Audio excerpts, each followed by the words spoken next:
Form 47 की हुकूमत है जिनके पास अवाम का मैंडेट नहीं है, इनके लिए मियां नवाज शरीफ जब और शहबाज शरीफ और ये लोग जिस वक्त ये जेल में थे, इनके खाबे होते थे। Mister Ahsan Iqbal and mister Hanif Abbasi, आप लोगों को याद होना चाहिए जनरल बाजवा ने आपको फैसिलिटेट किया। लंदन प्लान के तहत ही आप लोग इधर आए हो और फॉर्म 47 की हुकूमत आपकी बनी है। गम और गुस्सा बलोचिस्तान में और पूरे पाकिस्तान में पाया जाता है, आप सोच नहीं सकते हैं। पंजाब की पुलिस एक इल डिसिप्लिन्ड और एक इनफेक्टिव पुलिस फोर्स होगी। सारे नसीम शाह साहब हैं, हमारे बाकी साथी भी हैं, और यहाँ पे आज प्रेस कॉन्फ्रेंस का मकसद क्या है? वैसियत लीडर ऑफ द अपोजिशन, हमने फ्लोर पे चंद पॉइंट्स उठाए थे जिनमें यूटिलिटी स्टोर्स मुलाजमीन का इशू था कि हुकूमत किसी को रोज़गार फराहम नहीं कर रही है और यहाँ पे उनके मुंह से नवाला छीन रही है।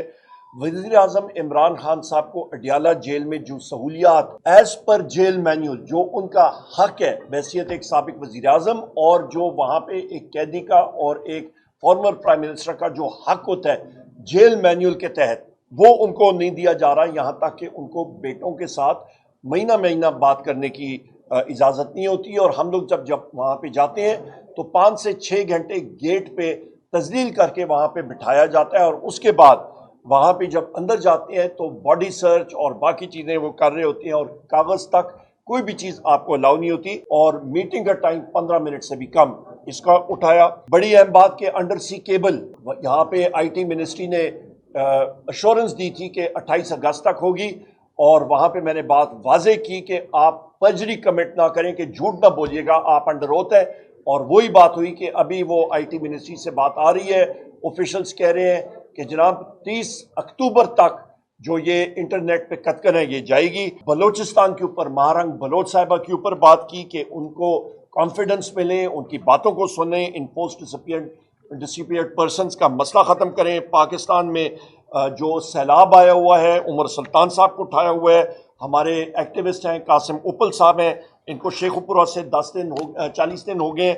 इसके साथ साथ मैं यहाँ पे बड़े अफसोस के साथ कहूँगा कि मिनिस्टर प्लानिंग एहसन इकबाल या फिर हनीफ अब्बासी को उठ के बजाय इसके कि जो हमने पॉइंट्स बताए थे बलूचिस्तान पे, सैलाब पे, बाकी इश्यूज पे, अहम इश्यूज, उसके ऊपर वो रिस्पॉन्ड करते। उनका क्या था, एक छोटी सोच जब इंसान की होती है तो फिर यही होती है जब कोई पॉलिसी नहीं दे सकता।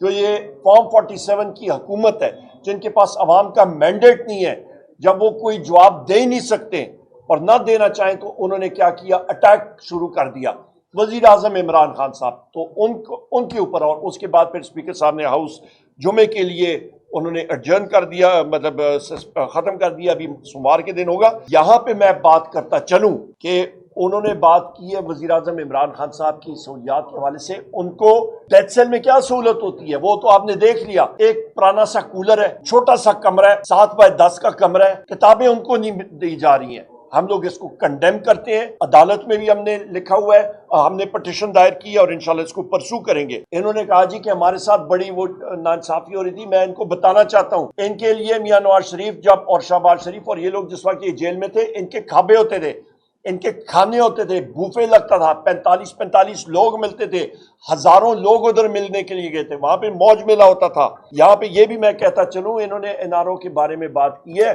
तो mister Ahsan Iqbal and mister Hanif Abbasi, आप लोगों को याद होना चाहिए जनरल बाजवा ने आपको फैसिलिटेट किया। आपको पाकिस्तान की जो KGB है, मैं इंटेलिजेंस एजेंसीज का नाम लेते हुए मुझे कोई इशू नहीं है, पर आपके चैनल जो है उसको काटते हैं तो मैं कहूंगा KGB। तो KGB ने जो वो आपके जनाबे वाला रिजल्ट्स जो हैं उसको चेंज किया और कैबिनेट के सामने रखा, और वो प्लेटलेट काउंट्स जो थे नवाज शरीफ के वो लो दिखाए, उसकी बेसिस को उसको राय फरार दिया गया। उसके बारे में आपका क्या जवाब है भाईजान?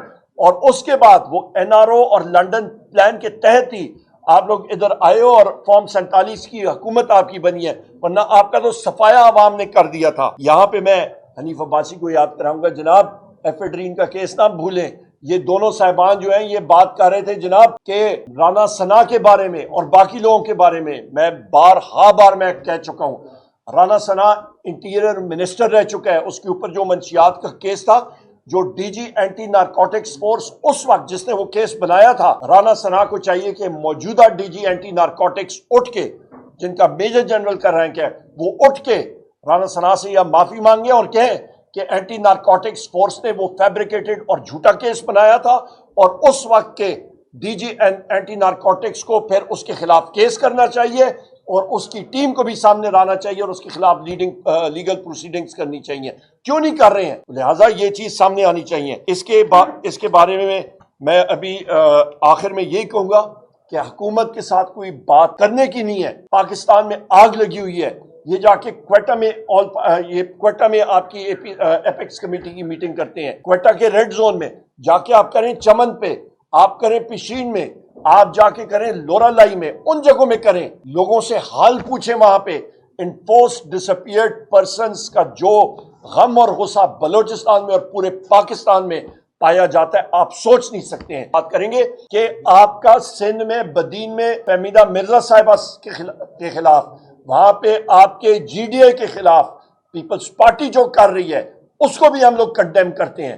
ان کو انہوں نے بالکل دیوار کے ساتھ لگایا ہوا ہے. اور آج جو سیلاب کے حوالے سے جو مطلب آپ کا این ڈی اے میں ہے یا ایرا ہے، ان کو سامنے آنا چاہیے اور ہمیں بتانا چاہیے کہ کیا کچھ کر رہے ہیں سیلاب زدگان کے لیے. سوال کا جواب دوں گا. محسن نقوی دیکھیں، اس نے جس طرح سر کیسر صاحب نے بات کی ہے، ویٹ سکینڈل 450 ارب روپے میں کھرا اس کے گھر تک جاتا ہے، وہ انوالوڈ ہے. حکومت نے ابھی چینی کو جناب ایکسپورٹ کیا اور کہا کہ ہمارے پاس بڑی وافر مقدار میں چینی ہے. جون میں PCC سے انہوں نے اپروو کرایا. ابھی وہ کہہ رہے ہیں جی کہ چینی کی یہاں پہ قلت بن رہی ہے. یہ پمپ اور ڈمپ آپریشن جو ہے، سب سے زیادہ شوگر ملیں کس کی ہیں؟ ان کی ہے نا، یا مسلم لیگ نون کی ہے، پیپلز پارٹی کی ہے. تیسری اہم چیز، جب غیر سنجیدہ لوگ جس طرح کیسر صاحب نے کہا ہے، جب وہ یہ انفارمیشن دیتے ہیں اور جھوٹ بولتے ہیں، ان مسنگ انفورسڈ ڈسپیئرڈ پرسنز، یہ کوئی بیرون ملک کی سازش ہے؟ یہاں پہ پاکستان میں کر رہے ہیں. کہاں سے جا رہے ہیں یہ انفورسڈ ڈسپیئرڈ پرسنز؟ کون لے کے جا رہا ہے؟ بھائی خدا را، پاکستانیوں کے ساتھ آپ کے پاس کورٹس ہیں، اسپیشل کورٹس ہیں، کوئی چیز ہے تو وہاں پہ آپ لائیں. پی ٹی آئی سب سے زیادہ یہاں پہ اس کی متاثر ہے. پنجاب میں آخری بات کروں گا پھر نیکسٹ کویسچن، کہ آپ کا دیکھیں پنجاب کی پولیس ایک ایل ڈسپلنڈ اور ایک ان افیکٹو پولیس فورس ہوگی. وہاں پہ انہوں نے اپنے جو ان کے لوگ ہیں، پولیس مین ہیں، وہ ان کو شہید کرا دی ہے. ان کا خیال تھا کہ وہ پی ٹی آئی کے گھروں میں اندر جا رہے ہیں توڑ پھوڑ کے لیے. وہ کچے کے ڈاکوؤں کے ساتھ مطلب وہاں پہ انہوں نے آپریشن کیا. وہ بیچارے جو شہید ہوئے ہیں ان کو یہ معلوم نہیں ہے کہ ان کے افسر بالا اور مسلم لیگ نون والے جو ہیں وہ پکے کے ڈاکو ہیں. یہ پکے کے ڈاکو اور کچے کے ڈاکوؤں میں آپس میں ملی بھگت ہے. آئی جی پنجاب اور یہ چیف منسٹر پنجاب اور پرائم منسٹر پنجاب، یہ سارے کے سارے، یہ تو سارے پکے کے ڈاکو ہیں. ان کی ملی بھگت ہے جن کی وجہ سے انہوں نے لوگوں کو شہید کر دیا.